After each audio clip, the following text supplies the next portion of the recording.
السلام عليكم ورحمة الله وبركاته. أهلا بيكم. النهاردة هنتكلم عن موضوع بيهم أي سيدة حامل وعلى وش ولادة أو قريبة من الولادة، وهو أنا هولد ولادة قيصري. إيه الاستعدادات اللي أعملها وإيه اللي أعرفه عن الولادة القيصرية؟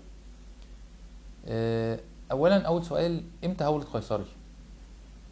وقت الحمل تقريبا من 40 ل 42 أسبوع. بنقول قبل 37 هي ولادة مبكرة، طب وبعد 37 دي ولادة عادية كويسة مفيهاش مشكلة. لكن إجمالا الولادة القيصري بتبقى للبكرية عند 39 أسبوع، يعني واحدة أول مرة في الحمل بتاعها والدكتور بتاعها قرر إنها تولد قيصري، بيبقى غالبا الولادة عند 39 أسبوع. طيب لو الست والدة قيصرية قبل كده أو في داعي للولادة المبكرة قبل كده، زي ضغط، زي سكر، زي مية الجنين قليلة، زي حركته قليلة، زي المية متعكرة، زي جدار الرحم بقى رقيق أو رفيع، أو في آلام ولادة مبكرة، ممكن الدكتور يولد قبل الفترة دي. في خلاف ما بين الدكاترة من 37 لحد 38 ونص أو 39 كمان، على حسب كل سيدة غير التانية، مش قرار ثابت. لكن إجمالا من 37 ل 39 ده بيبقى إجمالا معقول كويس. طيب أنا هولد فين؟ ما عادش في حاجة اسمها ولادة في عيادات خاصة، لأن العيادات الخاصة مستوى التمريض والتعقيم وكل شيء بيبقى أقل من المستشفى. فحاليا في العصر اللي احنا فيه في الوقت اللي احنا فيه ما عادش فيه ولادة في عيادات خاصة، لازم تكون مستشفى. المستشفى هل يشترط فيها حاجات معينة؟ لا، أي مستشفى مستوى كافي نظيفة دي تكفي جدا. مش شرط يكون فيها بنك دم إلا لو في استعداد أو في فرصة للنزيف أو الأنيميا قليلة جدا. الدكتور برضو اللي هيحدد إن هل المستشفى فيها بنك دم ولا لا. لكن أغلب عمليات النساء والولادة أو الولادة عموما بتبقى لو محتاجين دم بنحضره، لكن غالبا ما بنحتاجش دم طوارئ كتير. اختيار الدكتور نفسه، الثقة هو أهم من المستشفى. يعني الدكتور أنا بثق فيه خلاص وهو اللي قال لي المستشفى الفلانية كويسة، خلاص يبقى هسمع كلامه واولد في المستشفى ما اوحش فيها. لان هو ثقتي في الدكتور بتخليه وخبرته وسمعته بتخليه يختار مستشفى كويسة ما فيهاش مشاكل وما حصلش منها مشاكل قبل كده. طيب قبل الولادة المفروض باسبوعين تقريبا بنبتدي نعمل التحاليل استعداد الولادة. ايه هي فايدة التحاليل دي؟ التحاليل دي الولادة دي عبارة عن عملية، ما ينفعش واحدة تبقى ماشية في الشارع وتخش تعمل عملية، ده مش صح. لكن بنعمل تحاليل، بنعمل زي صورة دم، وبنعمل وظائف كبد ووظائف كلى، بنعمل تحليل بول كامل، بنعمل نسف وتجلط بروثرومبين تايم. وكل دكتور بيختلف من التاني في التحاليل الأساسية، لكن الأساسي بالنسبة لها صورة الدم والفصيلة، والتحليل البول كمان مهم. لكن التحاليل التانية ممكن دكتور يطلبها ممكن ما يطلبهاش. قبل الولادة طبعا الدكتور المفروض بيعرفك الكلام ده وبيديكي قبل الولادة بيومين 3 جواب الدخول بتاع المستشفى. بيبقى على روشتة الدكتور معروف هو هيشتغل امتى، معروف التفاصيل المطلوبة، محتاج دم مش محتاج دم، الحالة هتخش فين، دكتور التخدير مين، الميعاد امتى. بعد كده انت بتخشي التمريض. طبعا التمريض بتاع الداخلي ده له دور مهم جدا، ان هو يفضل اولا بندي المضاد الحيوي اللي هو حماية من التهابات الجروح، بنديه قبل دخول العمليات، مش مفضل نديه في العمليات، لكن ممكن نديه غالبا بنديه قبل دخول العمليات بنص ساعة لساعة. النقطة التانية بنعمل شيفنج للمنطقة بتاعة العملية، عشان وجود الشعر في المنطقة دي ممكن يؤدي إلى حدوث التهابات بعد كده. المفروض انت تكوني وانت داخلة العمليات عارفة انا هاخد بنج نصفي ولا كل يوم متحضرة، مش مفاجأة. طبعا دي وظيفة دكتور التخدير، يعني انا بالنسبة لي بسلم المريضة للدكتور التخدير كويسة وهو يسلمها لي كويسة. لكن تبقى انت فاهمة ان التخدير النصفي طبعا مع دكتور تخدير شاطر بيبقى افضل امانا، ويشتغل مسكن من 6 ل 8 ساعات تقريبا بعد الولادة.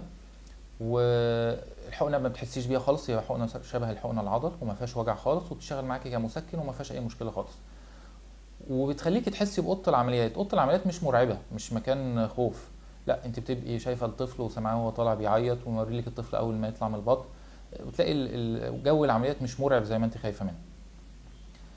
في حالات تانية بنطلب بنج كلي. البنج الكلي بنطلبه في حالات قليلة ما بتبقاش كتير او بناء على طلب الام.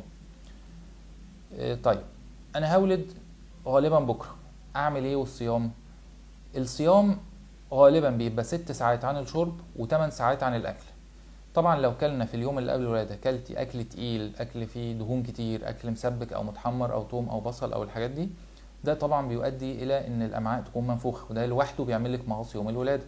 فيفضل يوم اللي قبل الولادة يبقى الاكل فيه خفيف، او يومين كمان الاكل فيهم خفيف جدا، خضار وفاكهة، شوربة خضار، حاجات ما فيهاش سمنة وزيت كتير عشان متتعبش القولون. ونصوم 6 ساعات عن الشرب و8 ساعات عن الاكل قبل الولادة. الاقرار بتاع العمليه وانت داخله المستشفى فيه رعب للناس بالنسبه لاقرار العمليه. اقرار العمليه هو خطوه روتينيه لا تحمي الطبيب من حاجه لو قصر. طبعا اغلب الدكاتره كويسين، الدكاتره في مصر مستواهم كويس جدا، لكن هي خطوات روتينيه لازم تتعمل. الاقرار بيبقى فيه معلومه انك هتعملي عمليه، ومعلومه انك هتاخدي بنج نصفي او كلي، وفهمك لخطوات العمليه، وده المطلوب فيه، فما نخافش من الاقرار العمليه. طيب انا هقعد قد ايه في العمليه؟ العمليه تقريبا كرنج اغلب الدكاتره بيخلصوا القيصريه في وقت ساعه، في بيخلصها في تلت ساعه، وفي بيخلصها في ساعه ونص لساعتين الا ربع، لكن متوسط الدكاتره المتقنين لشغلهم كويس هنقول ساعه تقريبا. اكل امتى واشرب بعد الولاده؟ يعني انا طلعت من العمليات امتى اكل واشرب؟ كل دكتور له سيناريو غير التاني. في دكتور بياكل بعد 8 9 ساعات، وفي دكتور بياكل بعد الولاده بثلاث ساعات اما يسمع حركه الامعاء، وفي دكتور بياكل تاني يوم. طب الشرب المفروض نبتدي نشرب على طول اول ما نسمع حركه الامعاء، وده غالبا يبقى 4 ل 5 ساعات بعد الولاده على طول نبتدي نشرب. يبقى المطلوب مننا كل دكتور له سيستم او نظام في شغله غير التاني، لكن اجمالا بنبتدي نشرب بعد 4 5 ساعات من الولاده، والاكل يا اما يوميها بالليل يا اما تاني يوم. مطلوب مننا يوم الولاده نتحرك اسرع ما يمكن. يبقى لو انت واخده بنج نصفي بتحسي برجلك بيبقى فيه تنميل شويه في الرجلين، بتحسي بيها تقريبا بعد 4 ل 6 ساعات. نبتدي نقوم نتحرك ونمشي، الممرضه هتقومك تتحركي وتمشي على طول، وما نتاخرش في المشي لان ده بيعرضنا لا قدر الله لحدوث جلطات في الرجلين. قسطره البول، طبعا قسطره البول خطوه اساسيه لازم تركب في الولاده قبل الولاده، وتتشال لما نضمن ان السيده قادره انها تتحرك عشان تقوم تعمل حمام بول. في سيدات بترفض، لا غلط، عدم تركيب القسطره ولازم نركب قسطره. اخرج امتى بقى؟ عايز اروح البيت، انا زهقت من المستشفى وانا وطفلي كويسين وعايزين نروح. مش مفضل نروح قبل 24 ساعه، لان في مضاعفات ممكن تحصل يوم الولاده بالليل، وهيبقى صعب ان جوزك يجيبك او حد يجيبك ورايحه جايه وتجري على المستشفى والحق، ملوش فايده. اجمالا 24 ساعه ده كويس. لو انت كويسه بالليل وحاسه انك ماشيه كويس ومش مسنوده ومفيش نزيف ومفيش مشكله، ممكن نروح يوم الولاده بالليل. وانت خارجه من المستشفى لازم تاخدي من الطبيب المعالج روشته الخروج، ولازم يبقى معروف الفصيله بتاعتك، هل لك حقنه ار ولا لا، تتاخد في خلال 3 ايام من الولاده، ويفضل اول يوم.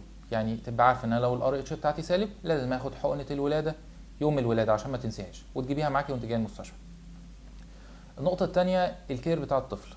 الطفل اول ما بيطلع دكتور النساء بيسلمه لدكتور الاطفال، وده دكتور الاطفال هو اللي بيعمل له الكير بتاعه وبيطمن عليه وبيفحصه وبيشوف هل في عيوب خلقيه لا قدر الله ولا لا، وبيكتب لك الروشته بتاعته اللي هو الكير بتاع الطفل، وازاي نرضعه، هندي لبن صناعي مش هندي لبن صناعي، العلاج بتاعه، القطره بتاعته. كل ده مهم جدا انك تفهميه من دكتور الاطفال، مش شرط انت، ممكن والدتك او جوزك يفهموا من دكتور الاطفال، وبيكتب له العلاج اللي بيكمل عليه بعد الولاده ان شاء الله. النقطه اللي بعد كده ميعاد فك الغرز. في دكتور بيجي يطمن بيقول لك تعالي لي بعد الولاده ب4 5 ايام اطمن على الجرح، وفي دكتور بيسيب الجرح 7 ايام، وفي دكتور بيسيب الجرح 10 ايام. كله مقبول وطبيا مقبول، ما فيهوش مشكله خالص. اهم حاجه ما نجيبش ميه على الجرح الفتره اللي هو يقول لك عليها، والحركه مهمه جدا في البيت، وتزودي من شرب الميه. يبقى الاسبوع اللي هو بعد الولاده نشرب ميه كتير ونتحرك كتير، لكن النوم في البيت وعلى السرير ده غلط شديد، وكل ما تنامي كل ما تحسي بوجع اكتر. يعني احنا بنولد ولاده بدون الم، بتبقى ال6 يوم الولاده كويسه جدا، لكن تاني يوم ممكن تحس بشده شويه، دي علاجها في الحركه والمشي، مهما خدتي من مسكنات مش هيتحسن الموضوع، لكن علاج الموضوع ده انك تبقي نشيطه وتتحركي وتشربي ميه كتير. طيب بالنسبه لموضوع حزام البطن، ممكن نلبس حزام بطن وانت خارجه، يعني يوم الولاده بالليل نبتدي نلبس حزام بطن، ان ده بيثبت جدار البطن. لو عايزه تكحي او تعطسي بيثبت جدار البطن، بيدي شكل كويس للبطن، مفيش مشكله فيه بعد الولاده. هو مش من الاشياء الاساسيه، لكن لو موجود كويس مفيهوش مشكله. في نهايه الفيديو بتاعنا بنقول لكم نتمنى لكم ولاده سعيده، والسلام عليكم ورحمه الله وبركاته.